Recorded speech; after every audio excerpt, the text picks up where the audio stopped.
ఈరోజు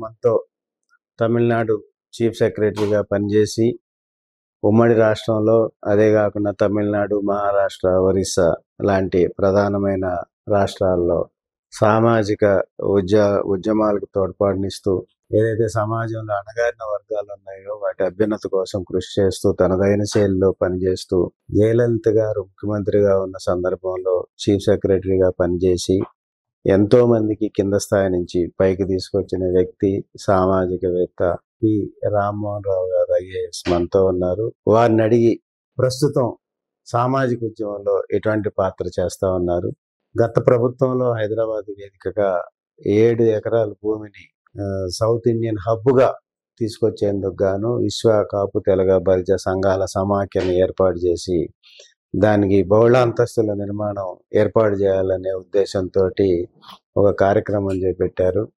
ఈ విధమైన అంశాలతో పాటుగా ఆప్తా లాంటి సంస్థ గ్లోబల్ సమ్మిట్ ఏర్పాటు చేయటం, ఐకాన్ 1000 లీటర్స్ మీట్ ఏర్పాటు చేయటమే కాక గ్రామ స్థాయి నుంచి మండల స్థాయిలో నాయకత్వాన్ని సామాజిక ఉద్యమంలో తీసుకొచ్చి నాయకత్వాన్ని పెంచి రాష్ట్ర అభ్యున్నతికి ఆ కార్యక్రమాన్ని చేపట్టాలనే దాంట్లో వారు ఉన్నారు.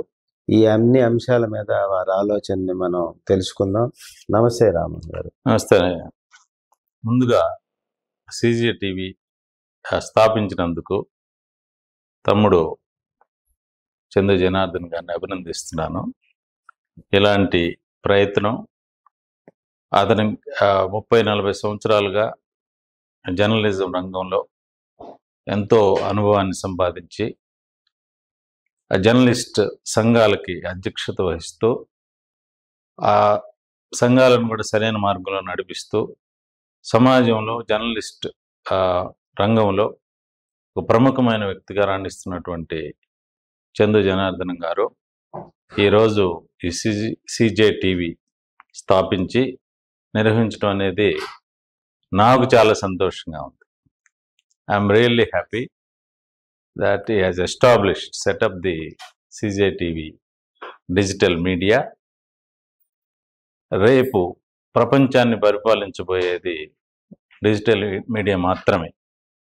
అలాంటి అనుభవమైనటువంటి వ్యక్తులు ఒక సోషల్ మీడియా ఆర్గనైజేషన్ని స్థాపించి నిర్వహించడం అనేది చాలా అవసరం. ఎందుకంటే సోషల్ మీడియాలో ఇన్స్టాగ్రామ్ కానీ, ట్విట్టర్ కానివ్వండి, యూట్యూబ్ కానీ, ఫేస్బుక్ కానివ్వండి, ఇలాంటి ఎన్నో సోషల్ మీడియా యాప్స్, ఆ టూల్స్, వీళ్ళన్నీ కూడా సమాజాన్ని సరైన మార్గంలో నడిపిస్తున్నాయా లేదనేది ఒక ప్రశ్నార్థకమైనటువంటి విషయం. అలాంటి ఒక కన్ఫ్యూజ్డ్ స్టేట్లో ఉండేటువంటి సోషల్ మీడియాని సరైన మార్గంలో తీసుకువెళ్ళి సరైన సమాచారాన్ని ప్రజలకు అందించాలనేటువంటి కృషి ప్రశంసనీయం. అందుకుగాను జనార్దన్ గారిని మనసారా ఆశీర్వదిస్తున్నాను. ఈ సీజే టీవీ రాబోయే రోజుల్లో, నెలల్లో, సంవత్సరాల్లో ఒక ముఖ్యమైనటువంటి సోషల్ మీడియా డిజిటల్ ప్లాట్ఫామ్గా అభివృద్ధి కావాలనేది నా కోరిక. అది నెరవేరుతుందనేటువంటి నమ్మకం కూడా నాకుంది. థ్యాంక్ యూ అన్న, మీ ఆశీస్సులు. మీరు చాలామంది రాష్ట్ర అధినేతలుగా పాలించిన వాళ్ళు, ముఖ్యమంత్రులుగా పాలించిన వాళ్ళకు కూడా ఎక్కువ మందికి మీడియా మీద అవగాహన అనేది తక్కువ ఉండే పరిస్థితి ఉంటుంది. అంటే ఏ ఛానల్ అయితే ఏంది అనే ప్రశ్నించే పరిస్థితి, యాజమాన్యాలను ప్రశ్నించే పరిస్థితి ఉంటుంది. కానీ మీకు మీడియా పట్ల మక్కువ. నేను ప్రధానంగా ఈ సీజే టీవీ వ్యవస్థను ఏర్పాటు చేయడానికి కారణం, సమాజంలో మీలాగా సామాజిక అభివృద్ధి, సామాజిక తోడ్పాటు, ఆర్థికంగా యువతను ప్రోత్సహించటమే కాకుండా అణగారిన వర్గాల కోసం పనిచేసే నాయకత్వం ఉంది ఎక్కువగా. వాళ్ళ తోడ్పాటు, వాళ్ళకి ఈ సోషల్ మీడియా ద్వారా ఒక వేదికను ఏర్పాటు చేయాలని, ఎవరికైతే సోషల్ మీడియా కానీ, మీడియా కానీ అందుబాటులో లేదో వాళ్ళకి సీజే టీవీ అండగా ఉండి వారు చేసే కృషిని నలుగురికి పంచాలనే ఉద్దేశంతో ఈ కార్యక్రమాన్ని చేపట్టడం జరిగింది. మీకు సోషల్ మీడియా ప్లాట్ఫామ్ అనేది ఎలా ఉండాలి, ఏ విధంగా ఉండాలనే గొప్ప సూచనలు చేశారు. న్యూట్రల్గా అందరినీ సమాన దృష్టితో దృక్పథంతో చూడాలనే సూచన చేశారు. చాలా గొప్ప సూచన అది. దాన్ని తప్పకుండా పాటిస్తా. అందరికీ సమాన అంటే సీజే టీవీలో ఒక వార్త వచ్చిందంటే ఇది తప్పనిసరిగా జరిగి ఉంటుంది, లేదా దీంట్లో ఈ వార్తలో నిజం ఉంటుంది, ఏదో సంచలనం కావాలి, సంచలనం ద్వారా ఎదగాలనే ఆలోచన ఎప్పటికీ చేయను. మీరు చేసిన సూచనలు తప్పక పాటిస్తాను. మీ ఆశీస్సులకి ప్రధానంగా ధన్యవాదాలు. శిరస్సు వంచి వందనాలు తెలియజేస్తా ఉన్నా. రామోనన్న, చెప్పండి, మీరు తమిళనాడులో చాలా క్రియాశీలకమైన పాత్ర పోషించారు. జయలలిత గారు ఉన్న సందర్భంలో పూర్తి స్థాయిలో రాష్ట్ర ప్రభుత్వ పాలన అందించారు. అంత గొప్ప స్థాయిలో ఉండి అంత గొప్ప కీలక వ్యక్తిగా వ్యవహరించి దేశంలోనే ఆ సందర్భాల్లో ప్రధానమంత్రి నుంచి అందరు ముఖ్యమంత్రుల దాకా అందుబాటులో ఉండి నాయకత్వం చేసిన మీరు సామాజిక ఉద్యమం వైపు మరలటానికి, ఆ వైపుగా దృష్టి పెట్టడానికి, ఆ వైపుగా రావడానికి ప్రధానమైన అంశం ఏంటి? ఇంతకుముందు చెప్పినటువంటి 1-2 విషయాలు చెప్తాను. ఫస్ట్ మొదటిగా సామాజిక స్పృహ అనేది హేమలత లావణ్యం గారిని ఒక గురం జాషువా గారి కూతురు, విజయవాడ బెంచ్ సర్కిల్లో నాస్తిక కేంద్రం. వాళ్ళు మా గ్రామానికి 79 ఫ్లడ్స్ వచ్చినప్పుడు, అప్పుడు నేను అప్పుడే బీకాం చదివి, అప్పుడే కొంచెం నాకు వేరే విధమైనటువంటి ఆలోచనలు ఉండేవాడిని. మొట్టమొదటిగా వాళ్ళ యొక్క పరిచయం నాకు ఏర్పాటు చేయటం, హేమలత లావణ్యం గారు చేసేటువంటి ప్రతి కార్యక్రమానికి నేను దాదాపు ఆమె చనిపోయేంత వరకు సపోర్ట్ చేశాను. అందువల్ల ఫస్ట్ అది. ఆ తర్వాత కాన్సీరామ్ గారితో కూడా నాకు పర్సనల్ రిలేషన్షిప్ ఉండేది. చెన్నై ఎప్పుడు వచ్చినా కూడా నన్ను ఖచ్చితంగా పిలిచేవాడు. 92 నుంచి ఒక 7-8 సంవత్సరాలు ఆయన ట్రైడెంట్ హోటల్లో దిగేవాడు. మేము ఒక 5-6 కలిసేవాళ్ళం. ఇలాగా ఆయన కాన్సీరామ్ గారు చెప్పినటువంటి ఆలోచనలు నన్ను చాలా అట్రాక్ట్ చేసి, అంటే అవన్నీ ఇప్పుడు చెప్పడం కంటే తర్వాత సర్వీస్లో ఉండి కరుణానిధి గారితో ఎంజీఆర్ టైం నుంచి కరుణానిధి గారు, జయలలిత గారు, ఇలా ముగ్గురు చీఫ్ మినిస్టర్ల దగ్గర డైరెక్ట్గా పనిచేసేటువంటి ఒక అవకాశం రావటం, వాళ్ళు కూడా చాలా కింద స్థాయి నుంచి కరుణానిధి ఆయన చిన్న కులం అక్కడి నుంచి చాలా పెద్ద ఎత్తుగా ఇప్పుడు వాళ్ళ 1957 నుంచి చనిపోయేంత వరకు ఆయన రెగ్యులర్గా ఎమ్మెల్యే, ఒక్కసారి కూడా ఓడిపోవాలి. అలాగా వాళ్ళ యొక్క ఆలోచన దృక్పథం కూడా. తర్వాత పెరియార్, తమిళనాడు పోవడంతో పెరియార్ యొక్క ఆలోచనల విధానం, ఫార్చునేట్గా పెరియార్ కూడా బలిజ కులానికి సంబంధించిన ఆయన కావటం, ఆయన విప్లవాత్మకమైనటువంటి అంబేద్కర్ ఒక పక్క, మార్క్సిజం ఒక పక్క, పెరియారిజం ఇంకొక పక్క, వీటి సమ్మిళితంగా తమిళనాడులో ఉండేటువంటి ద్రావిడ రాజకీయాలు అనేవి నాకు చాలా ఆలోచన విధానికి చాలా దగ్గరగా రావటం వల్ల కరుణానిధి ప్రభుత్వం కానివ్వండి, జయలలిత ప్రభుత్వం ఎవరు వచ్చినా కూడా నన్ను ముఖ్యమైన స్థానంలోనే పెట్టారు. అది నాకు చాలా గట్టి నమ్మకాన్ని, నా మీద నమ్మకాన్ని అది ఏర్పాటు చేయడం జరిగింది. అలాగే మన సముదాయానికి వచ్చేటప్పటికి కాపు, బలిజ, తెలగ ఈ ముఖ్యమైనటువంటి వర్గాలు, ఒంటరి, ఈ 4 వర్గాలు, తర్వాత తూర్పు కాపు, మున్నూరు కాపులు, ఇలా వివిధ పేర్లతోటి పిలువబడేటువంటి మన సముదాయంతో నాకు మొట్టమొదటిగా శివశంకర్ గారితో పరిచయం అయింది. ఆ తర్వాత రంగా గారి ప్రయాణంలో కూడా శివశంకర్తో పాటు నేను కొంత ప్రయాణం చేశాను. తర్వాత రోజుల్లో మనం జనసేనతోటి పరిచయం ఏర్పడటం, ఆ జనసేనలో మనం జనసేన అడ్వైజర్గా పవన్ కళ్యాణ్ గారు తీసుకోవడం, అక్కడ ఒక 2 సంవత్సరాలు కమ్యూనిటీలో మనం బాగా తిరగటం వల్ల మనం ఎంత ఉన్నత స్థాయిలో ఉన్నా తమిళనాడులో, అక్కడ కూడా తమిళనాడుకు పోయిన తర్వాత అక్కడ 80 లక్షలు 90 లక్షల మంది బలిజలను గౌర బలిజలు అంటారు అక్కడ. అంటే గౌరవ బలిజ అనేది అక్కడ దాన్ని కాలోగతిలో అది గవర్ అయిపోయింది అనమాట. But they are typical Balija Naidus. అక్కడ వాళ్ళతోటి పరిచయం ఏర్పాటు అవ్వటం, ఇవన్నీ కూడా మనల్ని ఈ ప్రయాణంలో నాకేం అర్థమైందంటే, ఈ 4 రాష్ట్రాల్లో 3.5 కోటి 4 కోట్ల మంది ప్రజలు ఉన్నారు. ఆంధ్ర, ఇప్పుడుండే తెలంగాణ, కర్ణాటక, తమిళనాడు ముఖ్యమైనటువంటి రాష్ట్రాలు. ఈ 3 కలిపితే 3 కోట్లు ఈజీగా ఉన్నారు. మధ్యప్రదేశ్, ఛత్తీస్గఢ్, ఒరిస్సా, ఇలా పాండిచ్చేరి, ఇవన్నీ కలుపుకుని 30-40 లక్షలు తేలుతారు. కానీ ఎక్కడ కూడా అక్కడక్కడ పెద్ద పెద్ద చెట్లు కనపడుతున్నాయి, కానీ మిగతా వాళ్ళందరూ కూడా వ్యవసాయం చేసుకుంటూ, చిన్న చిన్న వ్యాపారాలు, ఉద్యోగాలు చేసుకుంటూ జీవితంలో ముందుకు రావాలి అనేటువంటి ఒక తపన నేను చూడటం. సరే, మనం ఏమైనా సరైన మార్గంలో మన సమాజానికి ఏదైనా చేయటం వీలవుతుందా అని చేసి ఈ 6 ఇయర్స్గా నా ప్రయాణం చాలా డీప్గా ఆంధ్రాలో వెళ్తూ ఉంది.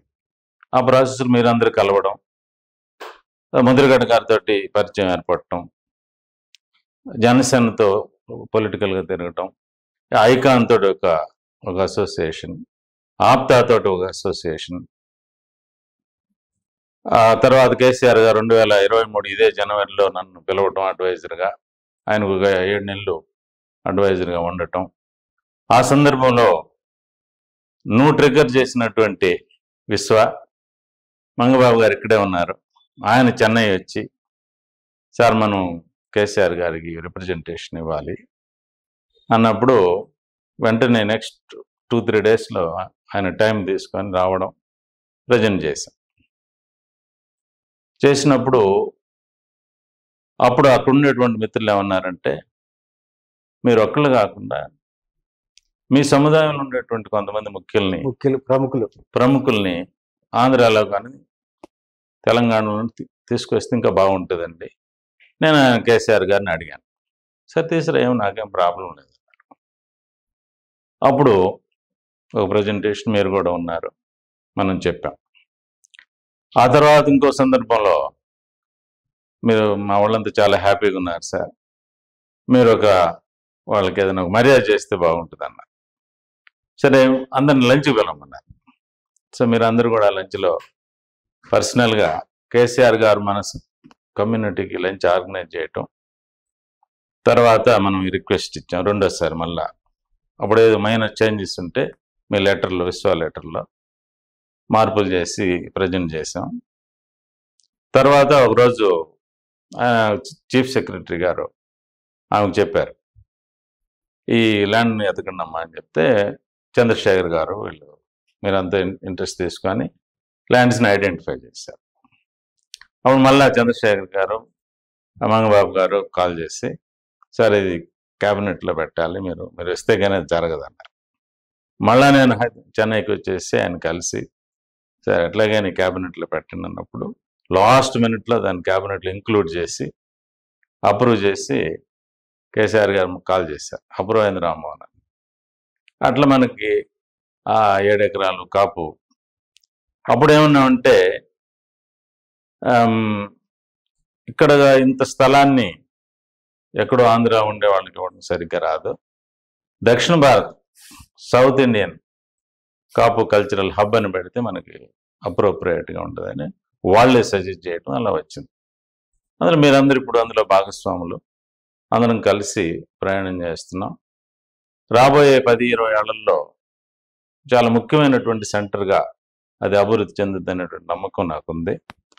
ఈ ప్రాసెస్లో ఆంధ్రాలో కానీ తమిళనాడు, కర్ణాటక, తెలంగాణలో, ఇక్కడ హైదరాబాద్లో ఉండేటువంటి వేరు సంస్థలను కూడా మనం కలుపుకొని వాళ్ళ యొక్క సహాయ సహకారాలతోటి వాళ్ళ ఈ కార్యక్రమాన్ని భుజాన వేసుకుని నడిపిస్తేనే ఇది బాగా ముందుకు పోద్ది అనేది నా గట్టి నమ్మకం. అంటే నాకు పెద్దగా పరిచయాలు లేకపోయినా మీరు ఇక్కడే ఉన్నారు, వాళ్ళు మంగబాబు గారు, మీరు, పివి రావు వీళ్ళందరూ ఉన్నారు, మీరు కలుపుకొని దీన్ని బాగా ముందుకు తీసుకోవాలనేది నా ఆకాంక్ష. మనం విశ్వాలకు సంబంధించి మాట్లాడుకునే సందర్భం అయితే అది రామ్మోహన్ గారి పూర్తి విజయంగా కులం భావించాల్సిన అవసరం ఉంటుంది. ఆ రోజు మీరు రాష్ట్ర ప్రభుత్వ అడ్వైజర్గా అన్నా కూడా నాకు పదవులు కంటే పదవులు వద్దు, నేను సామాజిక సేవ ఆ చేస్తాను. పదవిని కూడా నేను అఫీషియల్ గా తీసుకోలేదు. ఆయన బంగ్లా అలాట్ చేశారు. సో పదవులు ఏమవుతుంది, మీరు పిల్లవండి నేను వస్తాను. సామాజిక సేవ చేసుకునే ఆలోచనలో ఉన్నానని కూడా సాక్షాత్తు ముఖ్యమంత్రి గారికి చెప్పటం, అధికారంలో ఉన్న పార్టీ చెప్పటం, రాష్ట్రాల్లో విస్తరణలో ఉండి చాలా ఆర్థికంగా బలంగా ఉన్న ఒక నాయకత్వానికి చెప్పి కేసీఆర్ గారు లాంటి పెద్దలను ఒప్పించడం అనేది కూడా చిన్న విషయం కాదు, చాలా పెద్ద విషయం. ఆయన చాలా గొప్పవారండి. ఆయన పెద్ద మనసుతో చేశారు. అయితే ఆ రోజు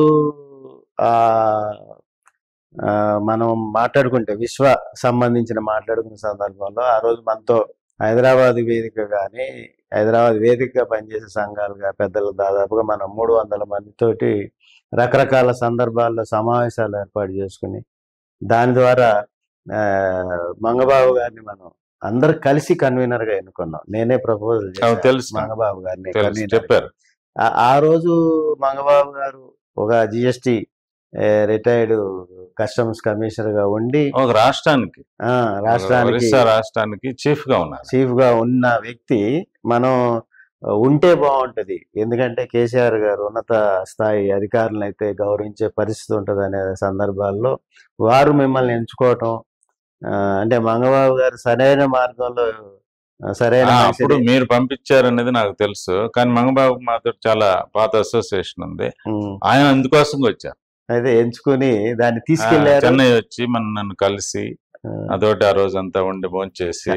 చాలా గొప్ప విషయం ఏంటంటే స్వాతంత్రం వచ్చిన నాటి నుంచి నేటి దాకా కాపులకు కానీ కాపు వర్గాలకు కానీ 7 ఎకరాలు రాష్ట్ర ప్రభుత్వం ద్వారా తీసుకురావటం, దాన్ని ఆచరణలో పెట్టుకోవటం, వెంటనే కమిటీలు ఏర్పాటు చేసుకోవటం, దాని మీద సంఘాలను ఏర్పాటు చేసుకోవటం, అది హైటెక్ సిటీకి సమీపంలో యశోద హాస్పిటల్ పక్కన మీరు అంత విలువైన భూమిని తీసుకురావటం అనేది అన్ని సంఘాల వైపు నుంచి మీకు ప్రత్యేక ధన్యవాదాలు చెప్తున్నా.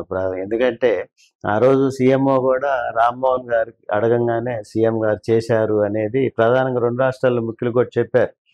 అది మనం అందరం కూడా గుర్తుంచుకోవాలి, మిమ్మల్ని మేము గౌరవించుకోవాలి. మీకు మరొకసారి ధన్యవాదాలు చెప్తాను. అయితే ఇంకోటి నా ముఖ్యమైన ఇది ఏంటంటే, ఇప్పుడు ప్రభుత్వ ప్రధాన కార్యదర్శిగా అన్ని సంవత్సరాల పాటు రాష్ట్ర ప్రభుత్వాన్ని నడిపిన మీరు అసలు మాకు సేవ చేయాలనే ఆలోచన గురించి నేను అడుగుతాను. అంటే సామాజిక వర్గాల వైపు ఆలోచన చేయడం అనేది, ఇప్పుడు మీకు ఒక రాజ్యసభ ఇస్తానన్నారు, లేకపోతే పార్టీలో ప్రధాన బాధ్యతలు ఇస్తానన్నారు, అడ్వైజర్ ఇస్తానన్నారు, రకరకాల కార్యక్రమాలు జరిగినాయి. అంటే మీకు రాజకీయాల వైపు ఎందుకని ఆకాంక్ష లేదు? ఇప్పుడు మన కమ్యూనిటీని చూసుకున్నప్పుడు మనం 5-6 పేర్లు చెప్పాం. చూసినప్పుడు ఏమవుతుందంటే, నేను మామూలుగా సాధారణమైనటువంటి కుటుంబం నుంచి విలేజెస్లో చదువుకొని అట్లా భగవంతుడి ఇచ్చిన తెలివితేటలతోటి, మిత్రులు చేసిన సహకారంతో మనం ఇండిపెండెంట్గా చాలా ముందుకు వచ్చాం. ఈ ప్రాసెస్లో కమ్యూనిటీ నుంచి నేను పొందింది కానీ లేకపోతే పొందాలనుకున్నది కానీ ఏమీ లేదు. నాలాగే చాలామంది వాళ్ళ యొక్క టాలెంట్స్ తోటి భగవంతుడి అనుగ్రహంతో ముందుకు వచ్చాం. అలాంటప్పుడు pay back to the society అనేది కాన్సీరామ్ గారి దగ్గర నేర్చుకున్న మాట. ఆయన ఇదే చెప్తారు, మనం ఒక స్థాయికి వచ్చినప్పుడు. తర్వాత రామ్మనోహర్ లోహియా, నాలాగే రామ్మనోహర్ లోహియా కూడా ఈ సముదాయాన్ని గురించి, మన కమ్యూనిటీ గురించి మాట్లాడారు. వీళ్ళు ఇతర కమ్యూనిటీలతోటి కలిసి పనిచేసినప్పుడు చాలా ముందుకు పోగలరు రాజకీయంగా అని చెప్పి కాస్ట్ మీద 4-5 పుస్తకాలు రాశారు. ఇక్కడ హైదరాబాద్ బేస్ చేసుకొని మీరు కావాలంటే పుస్తకాలు చదవండి. ఉదాహరణకి కాపులు యాదవులు కలిస్తే వాళ్ళది రాజ్యం అన్నాడు, లేకపోతే కాపులను దళిత వర్గాలు కలిస్తే వాళ్ళది రాజ్యం అన్నాడు. అసలు ఆ కాన్సెప్ట్ని ఎవరు అర్థం చేసుకోలేదు. ఇట్లా రామ్మనోహర్ లోహియా కానివ్వండి, అంటే మనం ఆల్టర్నేట్ థాట్లో ఉన్నాం మొదటి నుంచి కూడా. ఈ ఆల్టర్నేట్ థాట్లో ఉన్నప్పుడు రాజకీయంగా మనం అధికారాన్ని సబ్ కలెక్టర్ నుంచి కలెక్టర్ కానీ, మీకు ప్రభుత్వంలో తమిళనాడు ప్రభుత్వంలో ఏది మంచి ఉద్యోగం, అన్ని ఉద్యోగాలు తమిళ రాజకీయవేత్తలు నాకు ఇచ్చారు. తమిళనాడు రాజకీయవేత్తలు మనకు టాలెంట్, కమిట్మెంట్ ది సొసైటీ అనేది మనం చేసాం. జయలలిత గారు ఉన్నప్పుడు ఆమె తీసుకొచ్చినటువంటి అతి ముఖ్యమైన అన్ని ప్రోగ్రామ్స్ నేను రాసినటువంటి స్కీమ్స్. కేసీఆర్ గారు దాంతో ఇన్ఫ్లుయెన్స్ అయ్యి నన్ను పిలిచారు. అప్పుడే ఆయన ఫస్ట్ సీఎంగా ఉన్నప్పుడే వీళ్ళందరినీ నేను అప్పుడు చీఫ్ సెక్రటరీగా ఉన్నప్పుడు ఇక్కడుండే మనుషులందరినీ పంపించి ఆ స్కీమ్స్ అని తెచ్చుకున్నారు అప్పుడు. సో అందువల్ల ఆయన మనసులో ఎక్కడో ఉండింది వచ్చాం. అందువల్ల మన కమ్యూనిటీకి వచ్చేటప్పటికి ముఖ్యంగా జనసేనలో మనం గ్రామాల్లో తిరగటంతో బాగా అభివృద్ధి చెందినటువంటి జిల్లాలైనటువంటి తూర్పుగోదావరి, పశ్చిమ గోదావరి, కృష్ణ, లేకపోతే పార్ట్ ఆఫ్ వైజాగ్లో 40% వ్యవసాయ కూలీలుగానే ఉన్నారు. చెప్పుకోవడానికి పెద్ద కులం, గౌరవమైనటువంటి కులం, కానీ వృత్తిపరంగా చాలా చితికిపోతూ వ్యవసాయం దెబ్బతినిపోయి వ్యవసాయాల్లో లాభాలు రాక నష్టాలు చితికిపోయినటువంటి కులాల్లో మన కులం చాలా ప్రముఖమైనటువంటి కులం. అందువల్ల మన ఈ కమ్యూనిటీలో పుట్టాము, సాధారణ కుటుంబంలో పుట్టాము, మనం బాగా ముందుకు వచ్చాం, అవకాశం తెలివితేటలు ఉన్నాయి, కాంటాక్ట్స్ ఉన్నాయి, మనం కన్విన్స్ చేయగలం, మాట్లాడగలం, ధైర్యం ఉంది. అందువల్ల అక్కడెక్కడ చేయటం కంటే ఫోకస్డ్గా మనం ఎక్కడి నుంచి వచ్చామో ఆ సముదాయానికి మనం చేయూతనివ్వాలి అనే ఉద్దేశమే ఇందులో ప్రధానంగా ఉంది. ఇప్పుడు ఆప్తాకి మనం పనిచేసిన, విశ్వాకు అంటే ఒక పనిచేసిన, నిమిషం అన్న, ఇప్పుడు మీలాగా సీనియర్ ఐఏఎస్లుగా ఉన్న వాళ్ళని నేను 3-4 చూశాను నేను. అంటే ఇప్పుడు మీరు ఒక ఆర్ఎంఆర్గా తమిళనాడులో ఒక మాస్ ఫాలోయింగ్ ఉంది.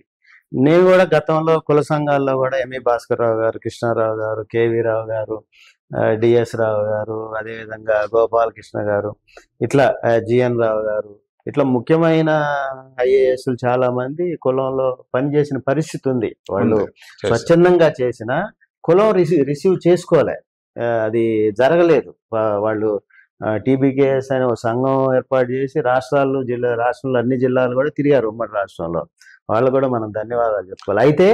అయితే మీలాగా ఇక్కడ ఆర్ఎన్ఆర్ గారు కానీ, లేకపోతే డీజీపీగా స్థాయి అధికారి సునీల్ గారు ఎస్సీ వర్గాల కోసం చేశాడు. కాకి మాధవరావు గారు ఆయన ఒక వర్గం కోసం చేశాడు. ఇప్పుడు రాజు గారు సెంట్రల్గా మన ఏఐసిసిలో కీలకంగా ఉన్నారు. ఇట్లా కీలకమైన స్థానాలు పొందిన వ్యక్తులు ఉన్నారు దీంట్లో. అంటే మీ కొద్ది మంది మాత్రమే దాంట్లో సామాజిక నాయకత్వం అనేది సమాజం రిసీవ్ చేసుకోగలిగింది. సునీల్ గారి సమావేశాలు కూడా తీసుకున్నట్టయితే 20,000-30,000 మంది కూడా హాజరయ్యి పాల్గొని సభలు జరుగుతున్న సందర్భాలు అధికారికంగా ఉన్నప్పుడే ఉన్నాయి. అంటే మీరు అధికారంలో ఉన్నప్పుడు, ఉద్యోగంలో ఉన్నప్పుడు అసలు సంఘాలకి ఏ విధంగా రీచ్ అయ్యేవాళ్ళు? అంటే కారణం ఏంటి? ఇతర ఉన్నత అధికారులకి లేని చొరవ మీకు సామాజిక సంఘాలు దగ్గరగా రావడానికి గల కారణం ఏంటి? ఏ విధమైన పని తత్వం ఉండేది మీది? అంటే మేము తుని ఉద్యమం సందర్భంగా మా టీము అక్కడికి వస్తే మీరు రిజర్వేషను, దానికి సంబంధించిన కూలంకుషమైన చర్చ, దానికి కావాల్సిన చరిత్ర మొత్తంగా ముద్రగడ గారికి మాకు అక్కడ బస ఏర్పాటు చేసి మొత్తం వేసి మేము దాన్ని ఫిజికల్గా చూసాం. ఏది తుని ఉద్యమానికి సంబంధించి రిజర్వేషన్ సంబంధించిన అంశంలో మీరు చాలా చేసి పెట్టారు. ఉద్యమం వైపు నుంచి మీ ధన్యవాదాలు చెప్తారు. అంటే ఎక్కువ మంది ఉన్నతాధికారులకి సంఘాల వైపు నుంచి అంత పెద్ద చనువు అనేది రాదు. మీకు రావడానికి గల కారణం ఏంటి? ధైర్యం. అంటే వాళ్ళకు కూడా ఇప్పుడు మీరు చెప్పినటువంటి అధికారులు అందరూ కూడా మన సమాజానికి చేయాలనేటువంటి ఆసక్తి ఖచ్చితంగా ఉండి ఉంటుంది. వేరు వేరు కారణాల వల్ల ముందుకు రాలేకపోవచ్చు. ఏదైనా సమస్యలు వస్తే మనల్ని విమర్శిస్తారు అన్నప్పుడు ఏదైనా కూడా ఒక పర్టికులర్ సెక్షన్ ఆఫ్ సొసైటీని ముందుకు తీసుకురావాలంటే కొంతమంది ఖచ్చితంగా ముందుకు వచ్చి అవ్వాలి. ముందుకు రాకుండా లోపల చేసుకోవడం ఇప్పుడు కూడా కొంతమంది ఖచ్చితంగా చేస్తూ ఉంటారు. నేనేంటంటే నేను కొంచెం చేసేది ఏదో ధైర్యంగా చేయాలి, గట్టిగా చేయాలనేటువంటి పర్సనాలిటీ నా పర్సనాలిటీ. అందువల్ల ఇప్పుడు మీరు అన్నట్టు తమిళనాడులో మీటింగ్ పెట్టినా 30,000-40,000 మంది వస్తారు. ఇక్కడ మనం పెట్టినటువంటి మనం అనుకున్న మీటింగ్ జరిగి ఉండేది కథే వేరే ఉండేది. అంటే మనం అనుభవించినప్పుడు 12,000 వచ్చారు. ముందు మనం ఎలక్షన్స్ ముందు పెట్టినప్పుడు 7,500 నాయకత్వంతో పెట్టారు. అది కాదు, మనం విజయవాడలో ఒక ప్రోగ్రాం పెట్టాలన్నప్పుడు చాలా మంది మనల్ని నియోజకలేరు. వాళ్ళు ఎవరైనా కావచ్చు, అంటే జరగకుండా చేయాల్సిన ప్రయత్నాలన్నీ చేసేసారు. చేయాల్సింది మీరు మంగబాబు గారు ఇట్లా మన కొంతమంది మిత్రులు. నేనేంటంటే తమిళనాడు నుంచి చేయాలి, లోకల్గా చేయాల్సింది మీరు. అలాంటి కార్యక్రమాలని మనం రాబోయే రోజుల్లో తీసుకొని చేయొచ్చు. ఏ సందర్భాన్ని బట్టి చేయాలి. జస్ట్ లైక్ దట్ చేస్తే సరిగ్గా రాదు. ఏదో ఒక కాజ్ ఉండి దాన్ని మనం చేయాలి. అందువల్ల ఇంతకుముందు ఈ మన సమాజాన్ని అభివృద్ధి చేయాలనేటువంటి చాలామంది, నాకు పిళ్ళ వెంకటేశ్వరరావు గారు తెలుసు, అంతకుముందు రంగా గారు తెలుసు, మిర్యాల వెంకట్రావు గారు తెలుసు, ముద్రగడ్డ గారు తెలుసు. ఇలా ఎంతోమంది వాళ్ళ కోణంలో సమాజాన్ని ముందుకు తీసుకురావాలి అనేటువంటిది నిస్వార్థంగా చేసినటువంటి వాళ్ళు చాలామంది ఉన్నారు. అసలు చాలామంది పేర్లే తెలియదు. అందువల్ల వాళ్ళందరినీ మనం ఈ సందర్భంగా గుర్తు చేసుకొని వాళ్ళు చేసినటువంటి కృషిని మనం గౌరవించాలి. అలా ఇప్పుడు చేస్తున్నటువంటి మీరే ఎంతమంది మన దగ్గరికి ఎంతమంది వస్తున్నారు, చూస్తున్నాం. ఏ ఆశయం ఉండదు వాళ్ళకి, ఒక రికగ్నిషన్ మేము చేస్తున్నామని మనం ఒక మాట అంటేనే సరిపోయేటట్లుగా పనిచేస్తాం. మనం తిరుపతిలో పెట్టిన ప్రోగ్రాము, వైజాగ్లో పెట్టారు, చాలా చోట్ల పెడుతున్నారు. ఇప్పుడు మీరు హైదరాబాద్లో కూడా ఆర్గనైజ్ చేస్తామన్నారు, భీమవరం. ఇట్లా మనం సమైక్య తరఫున చేసేటువంటి ప్రోగ్రామ్స్ కొంతమంది చేస్తున్నారు. పివి రావు గారు అలాంటి వాళ్ళు దాని మీద మంచి చర్య తీసుకొని ఆయన కూడా బాగా చేస్తారు. ఇది ఒక ప్రాసెస్, ఒక రోజుతో అవ్వదు. మీరు చరిత్రలో చూసారంటే నాడార్స్ కానీ, నాయర్స్ కానివ్వండి, కూర్మీస్ బీహార్లో కానివ్వండి, ఇట్లా చాలా చెప్పుకోవచ్చు. వాళ్ళు ఏంటంటే కొంతమంది దీని మీద దృష్టి పెట్టి సరైన మార్గంలో పొందాలి. ఇప్పుడు ఐకాన్ అనేది బాగా చేస్తున్నారు కుమార్ గారు, చాలా చక్కగా దాన్ని తీసుకోవడానికి విశ్వ ప్రయత్నం చేస్తారు. ఆప్తా వాళ్ళు మనం బ్రహ్మాండంగా 3-4 రోజులు చేశారు. అంటే ఐకాన్ మీద నాకు ఒక అభిప్రాయం ఉంది. అంటే గొప్పగా ఎంప్లాయీస్ కోసం ఉద్భవించిన సంస్థ, అదే ఎంప్లాయీస్ గురించి మాట్లాడితే బాగుంటుందేమో కదా. అంటే ఎప్పుడు కూడా ప్రాసెస్లో లక్ష్యాలు ఒకదాని కూడా పెరుగుతూ వస్తాయి. ఒక ఐకాన్ సంస్థని ఇప్పుడు మండి చక్రపాణి కానివ్వండి, కోయన్ కుమార్ గారు ఏంటంటే ఆర్జా శ్రీకాంత్. ఇప్పుడు ఆర్జా శ్రీకాంత్ గారికి ఒకసారి ఇన్సిడెంట్ అయింది గత ప్రభుత్వంలో. అప్పుడు ఐకాన్ వైపు నుంచి కూడా నాకు పెద్దగా అధికార యంత్రాంగం స్పందించిన పరిస్థితి నేను ఎందుకో బాధపడ్డాను నేను. ఎందుకంటే సరైన మార్గంలో స్పందించి మోరల్ సపోర్ట్ ఇవ్వలేదేమో అనేది అనుకున్నాను. అది మీరు అలా అనుకోవడానికి, ఎందుకంటే ఇప్పుడు ఇక్కడే ఒక సంఘటన జరిగింది, ఒక సినిమా మ్యాటర్లో. అలా రెస్పాండ్ అయ్యారు. మనకు రెస్పాండ్ అవ్వడానికి కావాల్సినటువంటి అంగబలం, అర్ధబలం, బుద్ధి బలం, సమైక్య బలంలో అక్కడక్కడ లోపాలు ఉన్నాయి. ఈ గ్యాప్స్ అన్ని హేమంగబాబు గారు, ఈ గ్యాప్స్ అన్ని మనం కనెక్ట్ చేసుకుంటే, డాట్స్ అన్ని కనెక్ట్ చేసుకోవాలి. ఇది ఒక రోజుతో అవ్వదు. ఇప్పుడు మీకు ఒక అన్యాయం జరిగినా, నాకు ఒక అన్యాయం జరిగినా, ముందుకు వచ్చి కర్ర పట్టుకొని ముందుకు వచ్చి రావాలంటే మన కమ్యూనిటీలో ప్రాబ్లమ్స్ ఉన్నాయి, బాగా రెస్పాండ్ అవుతాం. కానీ దాన్ని ఇప్పుడు తుని అనేది పెద్ద రెస్పాన్స్. ఈ ఆర్గనైజేషనల్ ఇష్యూస్లో హ్యాండిల్ చేయడానికి మాకు రాజకీయ పరిపాలన అనుభవం ఉంది కాబట్టి మాలాంటి వాళ్ళు, అంటే మీలాంటి వాళ్ళు దాదాపు 30 నుంచి 40 సంవత్సరాలు ఉద్యోగంలో 40 ఏళ్ళు నాకు పూర్తయింది. ఉద్యోగంలో ఉన్నప్పుడు మాలాగా సమస్యల్లో ఉండి సంఘాల వైపు నుంచి వచ్చే వాళ్ళకి పూర్తి స్థాయిలో కుటుంబ సభ్యులాగా పనిచేస్తూ ఉంటారు. కానీ అల్టిమేట్ గా మీలాంటి పెద్ద స్థాయి వ్యక్తులకి సామాజిక వర్గం వైపు నుంచి సపోర్ట్ చేసి మీకు మేమున్నాం అని చెప్పే ప్రజాప్రతినిధులు, మీకు మేమున్నాం అని చెప్పే నాయకత్వం తక్కువగా ఉన్న పరిస్థితి కనపడతా ఉంది. చాలా మంది దానివల్ల నర్వస్ అయ్యే పరిస్థితి కూడా ఉంది. మీకు ఎప్పుడన్నా అనిపించిందా, నేను ఇన్ని వేల మందికి వాళ్ళ సమస్యలు నేను ఎండార్స్ చేస్తా ఉన్నా, రిప్రజెంట్ చేస్తా ఉన్నా, నా కుటుంబ సభ్యులు అని చెప్పి నేను పనిచేస్తా ఉన్నా, కానీ నేను ఇబ్బంది పడుతున్నప్పుడు, నేను ఇబ్బంది పడ్డప్పుడు నాకంటూ ఒక నాయకత్వం, పెద్ద నాయకత్వం నా వైపుగా ఆలోచించే పరిస్థితి ఉంటే బాగుంటుందని ఎప్పుడన్నా ఫీల్ అయ్యారా? నాకు జరిగినటువంటి కార్యక్రమంలో కూడా ఇలాగే జరిగింది. అక్కడ ఎస్ఆర్ బాలసుబ్రహ్మణ్యం అని చెప్పి మన తెలుగు ఆయన రాజ్యసభ ఎంపీ, మొట్టమొదటిగా రామ్మోహన్ రావుకు జరిగింది అన్యాయాన్ని పెద్ద ఉత్తరం రాశారు. మమతా బెనర్జీ రియాక్ట్ అయింది. ఎక్కడో ఉండేటువంటి మమతా బెనర్జీ పెద్ద స్టేట్మెంట్ ఇచ్చింది. మీలాంటి వ్యక్తులు చాలా మంది కాల్ చేశారు, లైవ్ వేశారు. సపోర్ట్ అనేది ఎట్లా ఉంటుందంటే, ముందు ఏమీ తెలియదు. ఒక ఇష్యూ జరిగినప్పుడు అది నిజమా కాదనేది ఎవరికి తెలియదు. బయటకు వచ్చేటప్పటికి సబ్బడుద్ది. దాన్ని మళ్ళా టేకప్ చేసేటువంటి కమ్యూనిటీ మొబిలైజేషన్ లీడర్షిప్ లేదు, బ్యాకప్ టీం బ్యాకప్ టీం లేదు. అలాగే ఎన్నో ఉద్యమాలు ఉప్పొంగినాయి. 1920s వచ్చిన రిజర్వేషన్ 100 సంవత్సరాలు అయిన తర్వాత ఏం లేకుండా మనం ఏమైనా అభివృద్ధి కాలేదు, పెట్టాలి. ఇవన్నిటిని సార్ట్అవుట్ చేయాలంటే ఒక నిర్మాణాత్మకమైనటువంటి కార్యక్రమం చేసినప్పుడే జరుగుద్దని చెప్పి ఐకాన్ కానివ్వండి, ఐకాన్లో నేను బాగా ఐకాన్ సపోర్ట్ చేస్తున్నాను, ఆప్తాన్ని బాగా సపోర్ట్ చేస్తున్నాను, విశ్వాన్ని సపోర్ట్ చేస్తున్నాను. ఎవరైనా సంఘ నాయకులు వచ్చినప్పుడు, ఇప్పుడు జనసేనలో ఉన్నప్పుడు చాలా మందికి నేను సపోర్ట్ చేసేవాళ్ళు, ఎమ్మెల్యేస్గా నిలబడ్డప్పుడు. ఇప్పుడు కూడా మనం వాళ్ళు ఏదైనా అడిగినప్పుడు మనం ఏం చేసేది లేదు, మారల్ సపోర్ట్ ఇస్తాం. ఇలా చేసుకుంటున్నప్పుడు మీలాంటి వాళ్ళు మళ్ళా రిలే టీం లాగా తీసుకుపోతే సముదాయం అభివృద్ధి అవుద్ది అనేది నా దృష్టి. ఇప్పుడు రాజ్యాధికారంలో ఇప్పటిదాకా ఉన్న వర్గాలు ఏదైతే ఉన్నాయో ఆ వర్గాలకు సంబంధించి బ్యాకప్ టీంని చూసాం మనం. ఏది తెలంగాణలో కానీ ఆంధ్రాలో కానీ ముఖ్యమంత్రులు అవ్వాలన్నా, మార్పులు చేర్పులు సంబంధించిన సందర్భాల్లో వాళ్ళకి ఆర్థిక బలమైన వ్యవస్థను సృష్టించే పరిస్థితి బ్యాకప్ టీంలు అనేవి ఈ వర్గాలకు ఉన్నాయి. అటువంటి బ్యాకప్ టీప్ అనేది ఏదైతే కాపు వర్గాలుగా ఉన్నాయి, కులాలు కాపు, తెలగ, బలిజ, ఒంటరి, మున్నూరు కాపు, తూర్పు కాపుగా ఉన్న మన కుటుంబ సభ్యుల కోసం ఒక బ్యాకప్ టీం లేదనేది ఇప్పుడు మీరు కూడా మనం అనుకునే చర్చలో కూడా జరిగింది. ఆ బ్యాకప్ టీం మనం అవ్వాలనేది మన కోరిక. అది ఆ టీం రాజకీయంగా ముందుకు బాబు మీరు అన్నారు, రాజకీయం మీద ఎలక్షన్ అంటే ఎలక్షన్ల ద్వారా నాకేం పెద్ద ప్రయోజనం కనపడదు. ఒకళ్ళిద్దరు ఎంపీలు అయినంత మాత్రం నేను అవుతాం. అప్పుడు ఏంటంటే మనం ఒక సర్కిల్ ఆ పార్టీకి కట్టుబడి ఉండాలి. అప్పుడు మీరు కమ్యూనిటీకి మనం చేయటంలో చాలా ఇబ్బందులు వస్తాయి. పార్టీ రాజకీయం అనేది అందరికి సంబంధించి 5 కోట్లు ఉంటే 5 కోట్ల మందిని మనం దృష్టిలో పెట్టుకోవాలి.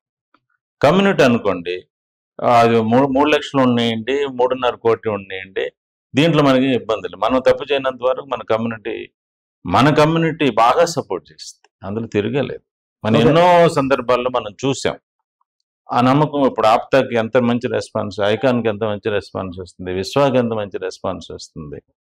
అయితే ఏంటంటే వీళ్ళందరినీ మనం కలుపుకొని సర్దుబాటు చేయగలిగేటువంటి మనస్తత్వం కలిగి పెద్ద మనస్తత్వం ఉంటే మన సముదాయం. ఇప్పుడు అన్న మీరు ఐకాన్ గురించి ప్రస్తావిస్తా ఉన్నారు, ఇప్పుడు దాకా 5-6 సార్లు దాని గురించి చర్చించారు. అయితే ఐకాన్ రూపం ఏమన్నా మారుస్తున్నారు అంటే నాయకత్వం పెంచే విధంగా పోవాలనే దాంట్లో? నేను అట్లా నాయకత్వం అదంతా మాట్లాడట్లేదు. అంటే నేను విన్నది ఏంటంటే మండల స్థాయి నాయకత్వం కూడా వైపు ఐకాన్ దృష్టి పెడతాను. పోయినసారి మిత్రులు మాట్లాడేటప్పుడు అది చేయగలిగితే కుమార్ గారు కానీ చక్రపాణి గారు కానీ మీరు అందరూ పెద్ద వ్యవహారం అంటే మండల స్థాయిలో మంచి ఉత్సాహకరమైనటువంటి బాయ్స్ అండ్ గర్ల్స్ మనం తీసుకొని మనం అంటే ఏమిటి, మన పరిస్థితి ఏమిటి, మనం ఎలా ముందుకు పోవాలని చెప్పగలిగితే అది గేమ్ చేంజర్. ఆ గేమ్ చేంజర్ వైపు ఐకాన్ ప్రయాణించాలనేది నా దృఢమైనటువంటి అభిప్రాయం. అంతకుమించి మనం అక్కడ మనం మాట్లాడటం అవసరం లేదు. రామోహన్, ఇప్పుడు మనం జనరల్గా కుల సంఘం అంటే సమావేశాలు, దానికి సంబంధించిన సమస్యల మీద మాట్లాడటం ఇవి కొనసాగుతూ ఉంటాయి. దానికి భిన్నంగా మీరు మనం ఈ ఎక్కువ సార్లు ఈ యొక్క గత 7-8 నెలలుగా నిర్వహించే సమావేశాలు, నేరుగా నిర్వహించే సమావేశాల్లో కూడా యువతకి ఉపాధి కల్పన, ఉద్యోగ కల్పన, ఆర్థిక స్వావలంబన అనే అంశాలను ఎక్కువగా తెర మీద తెస్తున్నారు. వాళ్ళకి జాబ్ ఆపర్చునిటీస్ క్రియేట్ చేయాలనే సమావేశాలు కూడా పెట్టారు. అంటే ఉద్యోగస్తుడుగా ఒక ఐఏఎస్ ఆఫీసర్ గానే ఆ దృష్టి ఉందా మీకు? ఎందువల్ల ఎక్కువ దాని మీద ఫోకస్ చేస్తారు మీరు? కారణం ఏంటంటే 2 విద్యా ఉపాధి, తర్వాత వ్యాపారం. వ్యాపారం రంగంలో ముందుకు పోవాలంటే విద్య ఉండాలి, ఎప్పటికప్పుడు బతకాలంటే ఏదో ఉపాధి ఉండాలి. అందువల్ల మనం విద్య మీద చాలా మంది ఫోకస్ చేస్తున్నారు, ఉపాధి మీద ఫోకస్ చేసేవాళ్ళు చాలా తక్కువ మంది. మనలో చదువుకున్నటువంటి బాయ్స్ అండ్ గర్ల్స్కి ఏదో ఒక రూపంలో పర్మనెంట్ జాబ్స్, గవర్నమెంట్ జాబ్స్ కానివ్వండి, ప్రైవేట్ జాబ్స్ కానీ, ముందు వాళ్ళకు ఒక support system, economic support system కల్పించినప్పుడు ఆ కుటుంబం కొంచెం ముందుకు పోద్ది. అప్పుడు మన వాళ్ళు బాగా ముందుకు దాస్తారు. ఆ ఉద్దేశంతో ఉపాధి కల్పన అనేది చాలా గట్టి ప్రయత్నం నేను చేస్తున్నాను. దాని గురించి వివరాలు ఇప్పుడు మనకి చేసిన తర్వాత మనం చెప్తాము. ప్రస్తుతానికి ఆ కార్యక్రమం గట్టిగా చేస్తున్నాం నేను. మీరు ఇంతటితో ఆపేసి హ్యాపీగా ఉంటారు. అదే అది మళ్ళీ ఎక్కువ జరిగితే నాకు ఇబ్బంది. ఆప్తాకు సంబంధించి మీరు ప్రస్తావించారు. గ్లోబల్ సమ్మిట్ ఏర్పాటు దాంట్లో కీలకంగా ఉండి వాళ్ళకి పెద్ద మనిషిలాగా వ్యవహరించారు. అంటే 3 రోజులు హైదరాబాద్‌లో జరిగిన ఆప్తా సమ్మిట్ దాంట్లో 6,000 నుంచి 7,000 మంది దాకా ప్రముఖులు, ముఖ్యులు, ఎన్ఆర్ఐస్, పెద్దలు, సంఘాలు కింద స్థాయి నుంచి కూడా నాయకత్వం పాల్గొంది. ఈ గ్లోబల్ సమ్మిట్ ద్వారా అంటే ఎటువంటి ఉపయోగం కలిగే పరిస్థితి కులానికి ఉంటది? అంటే ఈ సమ్మిట్ వాళ్ళ కార్యనిర్వాహకులు నేను అభినందించాలి. చాలా గట్టి ప్రయత్నం చేశారు. వాళ్ళ ప్రయత్నం ఖచ్చితంగా విజయవంతం అవుతుంది. అందులో ఏ విధమైన సందేహం లేదు. ఫాలో అప్ అనేది ఒకటి చేయాలి. ఇప్పుడు ఎందుకంటే వాళ్ళు విదేశాల్లో ఉంటాం కాబట్టి ఇక్కడ ఉండేటి వాళ్ళని నమ్మి చేయాలి. ఇక్కడ ఉండేటువంటి నమ్మి ఉండే వాళ్ళకి అంత కెపాసిటీస్ ఉన్నాయా లేదనేది ఒక పెద్ద క్వశ్చన్ మార్క్. కానీ వాళ్ళు చేసినటువంటి ప్రయత్నం చాలా ప్రశంసనీయమైనటువంటి ప్రయత్నం. వాళ్ళని మనం అభినందించాలి, గౌరవించాల్సినటువంటి ఒక ప్రయత్నం. వాళ్ళు బాగా చేశారు. అక్కడ జరిగినటువంటి ఓవరాల్ ఏంటంటే అక్కడ వచ్చినటువంటి ఎన్ని వేల మంది అనేది లెక్క కాదు. చాలా మంది ఇన్స్పైర్ అయి ఉంటారు. ఓ మనలో ఇంత ప్రయత్నం జరుగుతుందా, ఇంత బాగా ముందుకు వచ్చినటువంటి చాలా మందికి తెలియదు. అందువల్ల మనం కూడా ముందుకు రావచ్చు అనేటువంటి ఒక అభిప్రాయం వాళ్ళలో ఆ విత్తనం నాటి ఉంటుందని నాకు గట్టిగా నమ్ముతున్నాను. చాలామంది రాబోయే రోజుల్లో ఐకాన్ చేసిన, ఆప్తా చేసిన, విశ్వాస్ చేసిన మనం చాలామంది పారిశ్రామికవేత్తలని తయారు చేసేటువంటి కార్యక్రమం ఖచ్చితంగా జరుగుతుంది. అందులో మన పాత్ర చాలా గట్టిగా ఉంటుంది. అందులో సందేహం లేదు. అది ఏ సంస్థను గురించి నాకు అవసరం లేదు. ఈ సంస్థలు ఆ పదవులు అసలు అటువంటి జోలికే మనం అవసరం. మనం చేసుకుంటూ వెళ్తాం. 10 మంది బాగా ముందుకు వస్తే వీఆర్ హ్యాపీ. అంతవరకు. Thank you very much. CJTV నిర్వాహకులు, సంస్థాపకులు రామోహన్ అన్న చాలా సమయం ఇచ్చి అనుకోకుండా మన కార్యాలయాన్ని విజిట్ చేసి, స్టూడియోని విజిట్ చేసి మనకి ఆశీర్వదించడమే కాకుండా ఆయన గత 40 సంవత్సరాలుగా ఉద్యోగం చేస్తూ తెలంగాణ, ఆంధ్ర, మహారాష్ట్ర, ఒరిస్సా లాంటి ప్రధానమైన రాష్ట్రాల్లో సామాజిక అభివృద్ధికి, సామాజిక అభ్యున్నతికి కృషి చేయటమే కాకుండా ఎంతోమంది సంఘ నాయకులు సమాజంలో ఇబ్బంది పడే వారికి వెనుదన్నుగా ఉండటమే కాకుండా యువతని ఆర్థికంగా బలం వైపు తీసుకెళ్ళాలి, యువతకి ఉద్యోగ కల్పన కావాలి, వాళ్ళకి ట్రైనింగ్ ఇప్పించి ఉద్యోగాలు ఇప్పించాలి అనే ఇటువంటి లక్ష్యాలని తాను ఒక ఐఏఎస్ ఆఫీసర్గా ఏదైతే సమాజంలో ఇబ్బందులను గమనించారో ఆ ఇబ్బందుల మీద యువత ఇబ్బంది పడకుండా ముందుకు తీసుకెళ్లే ప్రక్రియను కూడా ప్రారంభించారు. ఓ పక్క విశ్వ సంఘాల సమాఖ్య, మరో పక్క గ్లోబల్గా ఉన్న ఆప్తా సంఘానికి వెనుదన్నుగా ఉండటం, మరో పక్క భారతదేశంలో ఉన్న ఐకాన్ ఉద్యోగస్తులు ఉన్నారు, తద్వారా ఉద్భవించిన ఉన్నత స్థాయి అధికారులకు అండదండలుగా ఉంటూ దాంట్లో కూడా ప్రధానంగా నిర్విరామంగా కార్యక్రమాలు చేసేదానికి తన వంతు సమయాన్ని ఇస్తూ సామాజిక అభివృద్ధి కోసం కృషి చేస్తున్న పెద్దలు రామ్మోహన్ అన్నకి ప్రత్యేక ధన్యవాదాలు తెలుపుతూ మనకు వచ్చి ఆశీర్వదించినందుకు, సిజేటీవీ కార్యాలయాన్ని సందర్శించినందుకు అందరి పక్షాన ధన్యవాదాలు. Thank you very much.